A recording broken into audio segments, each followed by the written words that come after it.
దేవునికి స్తోత్రములు. ప్రభు ఇచ్చిన ఈ గొప్ప తరుణాన్ని బట్టి దేవాది దేవునికి వందనాలు తెలియపరుస్తూ ఉన్నాను.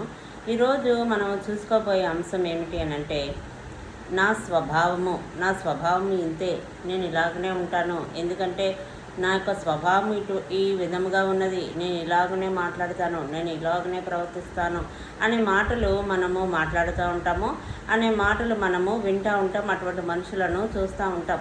సాధారణంగా అందరూ కూడా నేను ఇలాగనే ఉంటాను అని చెప్తూ ఉంటుంటారు. మనం ఏం చేస్తామంటే వాళ్ళు అలాగనే ఉండకూడదు, అది మంచి పద్ధతి కాదు అని వారికి తెలియపరచాలని మనం ఎంతో ప్రయాసపడుతూ ఉంటాము. అయితే వాక్యం ఏం సెలవిస్తూ ఉన్నదంటే, బాలుడు తాను నడవవలసిన త్రోవను వానికి నేర్పుము, వాడు పెద్దవాడైనప్పుడు దాని నుండి తొలగిపోడు అని సామెతల గ్రంథంలో రాయబడి ఉన్నది. బాలుడు ఏ రీతిలో ఉండాలో అది మనం వారికి నేర్పాలి. కానీ అది అయిపోయిన తర్వాత ఇప్పుడు మన పెద్దవారిని చూసినట్లయితే వారి మాటల్లో కానీ వారి ప్రవర్తనలో కానీ ఎటువంటి మార్పు కూడా మనము చూడలేకపోతూ ఉంటున్నాం. ఎన్నో విధాలుగా వారికి చెప్తూ ఉంటున్నాం, ఇది తప్పు, ఇలా ఉండకూడదు, ఇది బైబిల్కి విరుద్ధము, లేకపోతే ఒక మనిషిగా ఇలాగను జీవించకూడదు అని ఒక క్రైస్తవులనే కాదు ఎవరైనప్పటికీ కూడా మనం వారిని చూసినప్పుడు వారిలో ఉన్న తప్పులు మనకి కనిపించినప్పుడు, అయ్యో వీరు ఇలాగున ఉండకూడదు, వీరు ఇలాగ మాట్లాడకూడదు, వీరు మంచిగా ఉంటే బాగుండేది, అర్థం చేసుకుంటే బాగుండేదని మనము వారి నుంచి ఎక్స్పెక్ట్ చేస్తూ ఉంటాం. కానీ అది అలాగున జరగట్లేదు. ఎందుకని అని అంటే అది వారి స్వభావము కాదు, వారి స్వభావము వేరు, మన యొక్క స్వభావము వేరు. ఇది ఎక్కడ మనకి డిసగ్రిమెంట్ ఎక్కడ అవుతుంది, ఎక్కడ మనకి ఆ యొక్క మిస్అండర్స్టాండింగ్ అవుతుంది అని అంటే, ఆ యొక్క స్వభావములు విరుద్ధముగా ఉండటం చేత ఒకదానికి ఒకటి పొంతన కుదరట్లేదు. అందుకనే దేవుడు ఏం చెప్పాడంటే, వెలుగుకు చీకటితో ఏమి పొత్తు, అది వేరు ఇది వేరు, రెండుకి మనము లింక్ పెట్టేయాలని, రెండు కూడా కలిపియాలని మనం అనుకుంటూ ఉంటాం.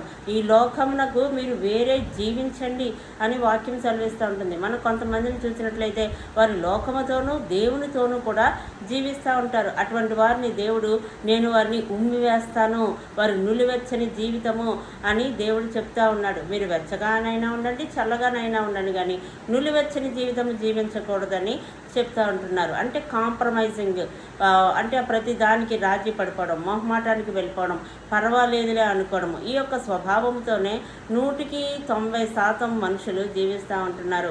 వారి ప్రతి దానికి కూడా మనుషులను బట్టి వెళ్ళిపోవడము, మనుషుని పోకడ బట్టి వెళ్ళిపోవడము, ఎవరన్నా ఏదైనా అనుకుంటారేమో అని చేయడము, వారి యొక్క స్వభావము వారు ఖచ్చితంగా నిలబడలేని పరిస్థితి, రాజీ పడిపోయే పరిస్థితితో ఉంటారు. మనమైతే ఒక్కొక్కసారి మనం అనుకుంటూ ఉంటాం, అయ్యో అలాగన ఉండకుండా ఉంటే బాగుండేది, అయ్యో నేను ఇలాగన ఉండకుండా ఉంటే బాగుండేది, నేను ఖచ్చితంగా దేవుని కొరకు నిలబడితే బాగుండేది అని మనము అనుకుంటూ ఉంటాము. మనము ఇప్పుడు వీటన్నిటి గురించి ఎందుకు మనం డిస్కస్ చేస్తున్నామంటే, ఈరోజు మనం చెప్పుకోబోయే అంశం ఏమిటి అని అంటే, స్వభావము. ఎవరి స్వభావమునకు అనుగుణంగా వారు ప్రవర్తిస్తూ ఉంటారు, జీవిస్తూ ఉంటారు. అయితే మనము చేస్తున్న ఒక పెద్ద మిస్టేక్ ఏమిటి అని అంటే, వారి స్వభావమునకు విరుద్ధముగా మనం వారి నుంచి ఎక్స్పెక్ట్ చేస్తూ ఉంటున్నాము. స్వభావమునకు విరుద్ధముగా వారి నుంచి మనము కోరుకుంటూ ఉంటున్నాం. దాని కొరకు చేయవలసిన ప్రతి ప్రయత్నం చేస్తూ ఉంటున్నాం. మానవరీత్యా ఏ ప్రయత్నాలు చేయాలో అటువంటి ప్రయత్నాలు మనము చేస్తూ ఉంటున్నాము. అయితే వాక్యం ఏం సెలవిస్తుంది అని అంటే, దేవుడి సహితము చెప్పిన మాట ఏమిటి అని అంటే, ఆయన స్వభావంలోకి విరుద్ధముగా ఆయన ఏమీ చేయలేడు. 2 తిమోతి 2:13 ఈ యొక్క మాట సెలవిస్తూ ఉన్నారు ప్రభువారు. ఆయన స్వభావంలో విరుద్ధంగా ఆయన ఏమీ చేయలేడు. ఆయన స్వభావం ఏమిటంటే మంచితనం, ఆయన స్వభావం ఏమిటి అంటే ఆయన పాపం చెయ్యడు, ఆయన స్వభావం ఏమిటి అంటే ఆయన పరిశుద్ధుడు, ఆయన స్వభావం ఏమిటి అంటే ఆయన దయగలవాడు, ఆయన మంచి గుణాతిశయములను కలిగినవాడు, ఆయన పాప సంబంధమైన పనులు ఆయన చెయ్యడు, ఆయన పాపములకు విరోధముగా ఆయన జీవించే దేవుడై ఉన్నాడు, ఆయన పరిశుద్ధుడై ఉన్నాడు, ఆయనలో ఏ దోషము లేదు. అదే ఆయన స్వభావము. ఇది ఒకని స్వభావము, ఇది దేవుని యొక్క స్వభావము, దేవుని యొక్క గుణము. స్వభావం అన్న గుణము అన్న ఇవన్నీ కూడా ఒకటే, వారి యొక్క గుణము వాటిని సూచిస్తూ ఉంటుంది. అయితే మనము ఎటువంటి వారము అనంటే మన యొక్క స్వభావము ఎటువంటి విధానంలో ఉండాలని ప్రభువు కోరుకుంటున్నారంటే దేవుని చిత్తానుసారముగా ఉండాలని కోరుకుంటున్నారు. దేవుని చిత్తానుసారముగా మన స్వభావం అయి ఉండాలి. ఆల్రెడీ మనకు ఒక స్వభావం ఉంటుంది, నాకు ఇది నచ్చదు, నాకు ఇది నచ్చుతుంది, నేను చేస్తాను, నేను చెయ్యను అని, ఇది నా స్వభావము, నాకు నచ్చినట్లే నేను జీవిస్తాను అని మనం మాట్లాడుతూ ఉంటాము. అయితే ఆ రీతిలో నాకు నచ్చినట్లుగా నేను జీవించడానికి యేసయ్య లోకంలోకి రాలేదు. యేసయ్య లోకంలోకి వచ్చినది ఎందుకు అని అంటే ఆయన స్వభావంలోనికి నేను మార్చబడాలని, ఆయన గుణాతిశయములను నేను తెలుసుకోవాలని, ఆయనకి నచ్చిన రీతిలో నేను మార్చబడాలని ఆయన కోరుకుంటా ఉన్నారు. ఎవరైతే ఈ యొక్క లక్షణాలు నేను కలిగి ఉండాలి, నేను దేవుని చిత్తానుసారముగా జీవించాలి అని ఆశపడతారో వారి గుణాతిశయములు మార్చబడతా ఉంటాయి. మనము ఎఫెసీయులకు రాసిన పత్రిక 4వ అధ్యాయం 22వ వచనంలో చూసుకున్నట్లయితే ఆయన ఏం చేస్తున్నారన్నమాట, అడుగుతున్నారంటే ప్రాచీన స్వభావమును విడిచిపెట్టండి, నవీన స్వభావమును ధరించుకోనండి. మనం ఏం చేయాలి? ప్రాచీన స్వభావం. ఆ ప్రాచీన స్వభావం ఏంటంటే ఈర్ష, అసూయ, ద్వేషము, కలహము, కోపము, క్రోధము, కక్ష, పగ, ప్రతీకారము, ఇవన్నీ కూడా మనము ప్రాచీన స్వభావంలో కలిగి ఉన్నాము. మనము ఏవి సహించలేము. మనం చాలా టెంపర్డ్గా ఉంటాము. మనం ఈజీగా మాట అనేసేవారం గాను, గోసప్స్ చెప్పేవారం గాను, ఇతరులను కించపరిచేవారం గాను, ఇతరుల గురించి చెడు ప్రచారం చేసేవారం గాను ఒకవేళ మనం ఇంతవరకు ఉండి ఉన్నాం. ఇది ప్రాచీన స్వభావము, ఇది శరీర స్వభావము, ఇది లోక స్వభావము. అయితే ఈ దేవుడు మనల్ని ఎలాగున మారమంటున్నారంటే నవీన స్వభావము ధరించుకొనండి. మీరు నవీన స్వభావం ధరించుకోవాలి. ఆయన గుణాతిశయంలోనికి మీరు రావాలి. ఆయన గుణాతిశయం ఏమిటి అని అంటే ప్రేమ, పరిశుద్ధత, నిష్కళంకము. ఆయన ఎల్లప్పుడూ కూడా మాట తప్పనివాడు. ఆయన నిర్దోషి అయి ఉన్నాడు. ఆయన పాపం చెయ్యని దేవుడై ఉన్నాడు. ఆయనలో ఏ కపటమును లేదు. ఆయనలో దయ ఉన్నది, కరుణ ఉన్నది, జాలి ఉన్నది. ఆయన జంటిల్గా వ్యవహరించే దేవుడు. ఎవరి తప్పులను ఎత్తి చూపేవాడు కాదు. ఆయన పాపములను ఆయన నిమిత్తమే ఆయన చనిపోయిన దేవుడు. మన పాపములు ఆయన మీద వేసుకొని ఆయన భరించి ఉన్నాడు, ఆయన సహించి ఉన్నాడు. ఇటువంటి గుణాతిశయములు, దేవుని లక్షణములు మనము ధరించుకోవాలని యేసు ప్రభువారు ఆశపడుతూ ఉంటున్నారు. నవీన స్వభావాలు మనము ధరించుకోవాలి. అయితే క్రైస్తవులుగా మనం ఏం చేస్తున్నాము అని అంటే మనుషులు చెడ్డవారే ఉంటున్నారని మనకు తెలుస్తున్నప్పుడు వాళ్ళ యొక్క గుణములు సరిగ్గా లేవు, వారి ఫాలో అయ్యే విధానాలు సరిగ్గా లేవు అని తెలిసి ఉండి కూడా వారిలో మనము మంచి కోరుతూ ఉంటాం. అయ్యో మంచిగా మాట్లాడచ్చు కదా, ఆ చెప్పేదేదో మంచిగా చెప్పచ్చు కదా, లేకపోతే మంచిగా వ్యవహరించవచ్చు కదా, మంచి పనులు చెయ్యొచ్చు కదా, ప్రేమగా ఉండొచ్చు కదా, నన్ను అర్థం చేసుకోవచ్చు కదా అని మనము వారి నుంచి ఎక్స్పెక్ట్ చేస్తూ ఉంటాం. వారి కుటుంబస్తులే కావచ్చు, మన తోటి వారే కావచ్చు, మన చుట్టుపక్కల వారే కావచ్చు. కానీ అంత మాత్రమన అది సరిపోదు. కానీ వారి స్వభావం ఎలాగున్నదో మనము గ్రహించుకోవాల్సిన వారమే ఉన్నాం. మనము స్వభావము చెడ్డదని తెలిసినప్పుడు మంచి ఎందుకు మనము కోరాలి? మనం వారి నుంచి మంచి ఎందుకు ఎక్స్పెక్ట్ చేయాలి? ఎందుకనగా వారి స్వభావము చెడ్డదై ఉంటున్నప్పుడు మనం వారి నుంచి మంచి కోరితే అది ఎలాగని జరుగుతుంది? అలా జరగలేనప్పుడు మనం వారికి మంచి చెప్పి చెప్పి చెప్పి అయ్యో ఇది ఇలా చెయ్యట్లేదు వీళ్ళు అని చెప్పి వారి మీద ద్వేషం పెంచుకొని వాళ్ళు అలా చెయ్యట్లేదని మరలా మన వారి కొరకు ఇతరులకి చెప్పి వాళ్ళు చెడ్డగా ప్రవర్తిస్తున్నారని చెప్పి ఇదంతా కూడా చాలా అనవసరమైన పనులు. మన ఎక్స్పెక్టేషన్స్లోనే రాంగ్ ఉన్నది. మనం మంచివారి నుంచి మంచి చూడాలి, చెడ్డువారి నుంచి మరి చెడ్డవే వస్తాయని మనం ముందుగానే మనం ప్రిపేర్ చేసుకోవాలి. అంతేగాని చెడ్డువారి నుంచి మంచి రావాలంటే నేను చెప్పేస్తే రాదు. నా మంచి పనుల వల్ల కాదు, యేసయ్య రక్తము ద్వారానే అది సాధ్యము. మనం యేసయ్య యొద్దకు వచ్చి ఆయన సన్నిధిలో మనం ప్రార్థన చేసినట్లయితే ఆయన స్వభావములను మార్చగలడు. ఎవరికైనా వారంతటా వారుగా నా స్వభావము చెడ్డదిగా ఉన్నది, నేను మంచిగా మారాలి అని అనుకున్న వారు దేవుని యొద్దకు వస్తే ఆయన వారి పాపములు కడిగి వారిని సరైన మార్గంలోనికి ఆయన నడిపించగలడు. లేదు పలానా వాళ్ళు చెడ్డగా ఉంటున్నారు, వారు సరైన విధానంలో ఉండట్లేదు అన్నప్పుడు మనము వారి కొరకు ప్రార్థన చేస్తే ఆయన వారి స్వభావంలో మార్చగలడు. మనం ఏం చెయ్యాలి అని అంటే ఎవరిని ఎక్కడికి తీసుకువెళ్ళాలో అక్కడికి తీసుకొని వెళ్ళాలి. నీతిమంతుల కొరకు ఆయన రాలేదు కానీ పాపుల కొరకు ఆయన వచ్చి ఉన్నాడు. ఆరోగ్యవంతులకు వైద్యుడు అక్కర్లేదు అని వాక్యం సెలవిస్తూ ఉన్నది. ఒక అతనికి అనారోగ్యం ఉంటుంది అని మనకు తెలుస్తున్నప్పుడు నేను బాగు చేసేస్తానంటే అది ఎక్కడ జరుగుతుంది? నా ద్వారానే నువ్వు బాగైపోవాలంటే అది ఎక్కడ జరుగుతుంది? నా డాక్టర్ దగ్గరికి తీసుకొని వెళ్ళినప్పుడు అక్కడ డాక్టర్ ఏ రోగానికి ఏ మెడిసిన్ ఇవ్వాలో ఆయనకి తెలుసు. ఎలాగ వారిని సరైన మార్గమునకు తీసుకొని రావాలో దేవునికి తెలుసు. కాబట్టి మనం ఏం చేయాలంటే ఆ యొక్క మనిషిని, ఆ యొక్క పరిస్థితులను మనము దేవుని యొద్దకు తీసుకొని వెళ్ళాలి. ఆయనే బాగు చేయవాడు, ఆయనలోనే శక్తి ఉన్నది, ఆయనలోనే ప్రభావం ఉన్నది, ఆయనే మహత్కార్యములు చేయగలవాడు కానీ మనము కాదు. మనము ఎంతసేపు మన సమయంలో వృధా చేసుకుంటూ ఉంటున్నాం. చెడ్డవారిని చూసి వారిలో మంచి కలగాలని చెప్పి ప్రయాసపడి వారికి చెప్పి చెప్పి చెప్పి విసిగిపోయి వాళ్ళు చెయ్యట్లేదని చెప్పి వారి మీద కోపం పెంచుకొని మనం చాలా ప్రార్థనలో నిరుత్సాహంకు వెళ్ళిపోతూ ఉంటున్నాం. నేను ఎంతగానో చెప్పాను ప్రభా, ఏమీ మారలేదు. నేను ఎంతగానో చేశాను ప్రభా, ఏమీ మారలేదు. నా నీతి క్రియలు దేవుని దృష్టికి మురికి గుడ్డల వలె ఉన్నది. కాబట్టి నా నీతి క్రియల వలన ఎవరు మారరు. నేను చెప్పుటలో ప్రభావము లేదు కానీ యేసయ్య చెప్పుట ద్వారానే ప్రభావము ఉన్నది. యేసయ్య నీతి క్రియల ద్వారానే ప్రభావం ఉన్నది. ఆయన రక్తము చిందించారు కాబట్టి ఆయన రక్తములోనే ప్రతి వానికి విడుదల ఉన్నది.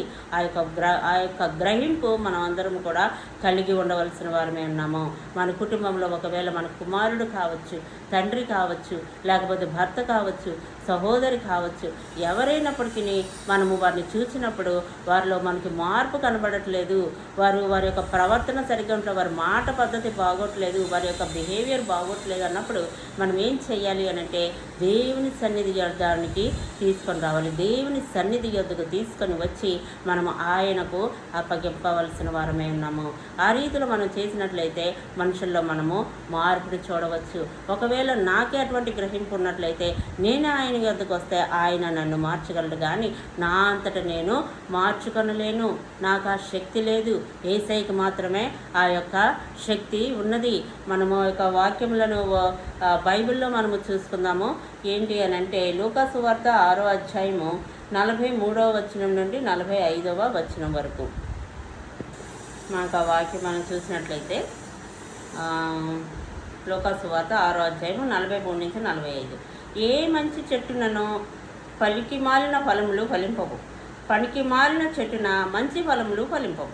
ప్రతి చెట్టు తన ఫలముల వలన తెలియబడును. ముండ్ల పొదలో అంజూరపు పండ్లు ఏరుకొనరు, కోరింద పొదలో ద్రాక్ష పండ్లు కోయరు. సజ్జనుడు తన హృదయమును మంచి ధననిధిలో నుండి సద్విషయములను బయటికి తెచ్చును, దుర్జనుడు చెడ్డ ధననిధిలో నుండి దుర్విషయములను బయటికి తెచ్చును. హృదయము నిండియుండు దానిని బట్టి ఒకని నోరు మాట్లాడును. ఇంకొక వర్స్ కూడా మనం చూసుకుందామండి. మత్తయి సువార్త 7వ అధ్యాయము 17వ వచనం నుండి 22వ వచనం వరకు. అలాగుననే ప్రతి మంచి చెట్టు మంచి ఫలములు ఫలించును, పనికి మాలిన చెట్టు కాని ఫలములు ఫలించును.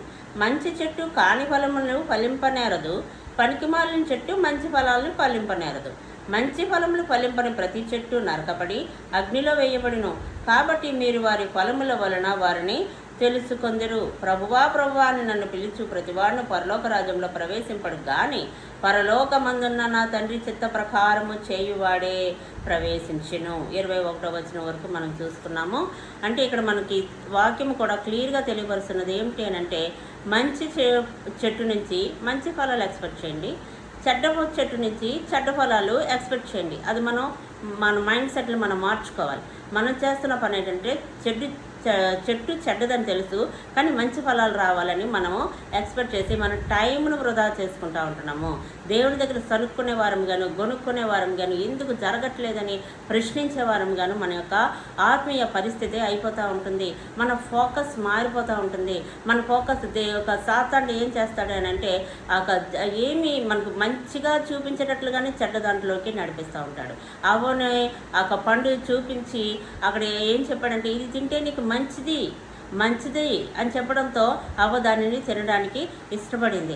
అలాగనే మనం చేసే ప్రార్థనలు కూడా ఒక్కొక్కసారి ఏమైపోతాయి అంటే మనము మంచిగా మనం చెయ్యాలి, వాళ్ళు మంచిగా ఉండాలి, వీళ్ళు మంచిగా ఉండాలి అని మన యొక్క ఎక్స్పెక్టేషన్స్తో అది జరగలేనప్పుడు మన సొంత ప్రయత్నముల వలన ఇక్కడ నేను చెప్తున్నది ఏంటంటే దేవుని యొక్క నడిపింపు లేకుండా, దేవుని యొక్క దేవుడు కలుగజేసుకోవడం లేకుండా మన సొంత ప్రయత్నముల వలన, మన మాటల వలన, మన క్రియల వలన మన చేతుల్లోకి తీసుకున్నట ద్వారా మనము దానిని నష్టపోయినప్పుడు దాని ప్రతిఫలముగా మనము దేవుని యొద్దకు వచ్చి ఇది ఎందుకు జరగట్లేదు, నేను ఎంతగానో ప్రార్థన చేస్తున్నాను, ఇది ఎందుకు జరగట్లేదు అని అడిగితే దాని ప్రశ్నకి సమాధానం ఒకటే, దాని స్వభావము. ఆ యొక్క స్వభావము, ఆ స్వభావం అన్నది ఎక్కడి నుంచి వస్తుంది? ఒక చెట్టుకి ఒక విత్తనం నుండి వస్తుంది. ఆ విత్తనంలో మంచి మధురముగా ఉండే విత్తనం అయితే అది ఆ విత్తనమును బట్టి ఆ వచ్చే ఫలములు కూడా చాలా మధురముగా ఉంటాయి. లేదు ఆ యొక్క విత్తనము పుల్లది అయ్యుండి లేకపోతే ఒక చేదుకరమైన ఒక విత్తనం అయినప్పుడు దాని నుంచి వచ్చే ఫలములు చేదుగాను పుల్లవుగానే మనకి కనిపిస్తూ ఉంటాయి. అయితే దీనికి మనం ఏం చేయాలి అని అంటే ప్రార్థన చేయాలి, దేవుని యొద్దకు తీసుకురావాలి. ఆ యొక్క విత్తనమును కలుగు చేసింది ఆయనే కాబట్టి ఆ విత్తనమును మార్చగల సామర్థ్యము ఆయనలోనే ఉన్నది. కాబట్టి మనం ఏం చేయాలి అని అంటే ప్రతి వాని కొరకు దేవుని యొద్దకు రావడం మనం నేర్చుకోవాలి.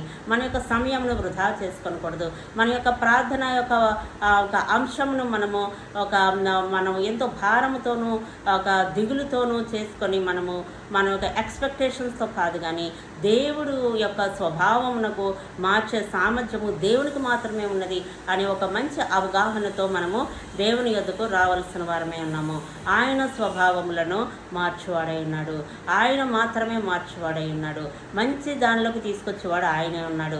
ఎందుకనగా ఆయన స్వభావం మంచిది, ఆయన స్వభావం మంచిది, ఆయన సద్గుణ విషయములు కలిగిన దేవుడైన కాబట్టి ఆయన చెప్తున్న మాట ఏంటంటే నా స్వభావంలోకి విరోధంగా నేనేమీ చెయ్యను, నేను మంచి వాటినే చేస్తానంటున్నాడు.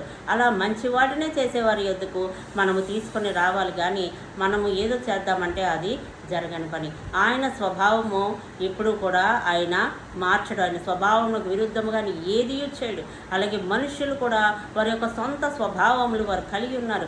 అయితే ఆ సొంత స్వభావములు అవి శరీర సంబంధమైనవి, అవి ప్రాచీన స్వభావం కలిగినవి, అవి ఆ యొక్క సాతాను స్వభావం కలిగినవి. అయితే ఆయన మాత్రమే దానిని మంచి స్వభావమునకు మార్చగల దేవుడై ఉన్నాడు. ఆయన స్వభావం మంచిది కాబట్టి ఆయన యొద్దకు మనము తీసుకొని రావాల్సిన వారమే ఉన్నాము. కాబట్టి మనం ఎప్పుడైతే దేవుని యొద్దకు తీసుకొని వస్తామో ఆయన ఏం చేస్తారన్నమాట, స్వభావంలో ఆయన మారుస్తూ ఉంటాడు. పౌలు యొక్క స్వభావము మార్చబడి ఉన్నది. పౌలు యొక్క స్వభావం మొదట ఏమిటి అంటే క్రైస్తవుని ఎంతగానో హింసించాలి, వారిని చెరసాలలో వేయాలి, వారిని చంపాలి. అది పౌలు యొక్క స్వభావము. కానీ సంఘము ప్రార్థన చేసింది పౌలు కొరకు చేయగా దేవుడు పౌలు స్వభావం మార్చి క్రీస్తు కొరకు ప్రాణం పెట్టే వ్యక్తిగా పౌలును దేవుడు మార్చి ఉన్నాడు. ఎవరు కూడా పౌలు దగ్గరికి వెళ్ళి ప్రకటించి చెప్పింది లేదు, కానీ దేవుడే ఆయన యొక్క స్వభావమును మార్చి ఉన్నాడు. ఈ విషయాన్ని మనం గ్రహించుకుందాం. మన కుటుంబస్తుల్లో, మన యొక్క చుట్టుపక్కల వారి మధ్యన ఒకవేళ మనము ఎదుటివారి స్వభావముల చేత నలిగిపోతూ ఉంటున్నామేమో, లేకపోతే మన స్వభావముల చేత ఎదుటివారు నలిగిపోతూ ఉంటున్నారేమో, మన స్వభావములు మనం మార్చుకోవడానికి ఇష్టపడతాం. ప్రాచీన స్వభావములు మనం తీసేసుకుందాం, నవీన స్వభావమును ధరించుకుందాము. మనం ఆయన యొద్దకు వచ్చినప్పుడు ఆయన మన స్వభావమును మార్చే దేవుడై ఉన్నాడు. దేవుడి వాక్యమును దీవించి ఆశీర్వదించును గాక. ఆమేన్.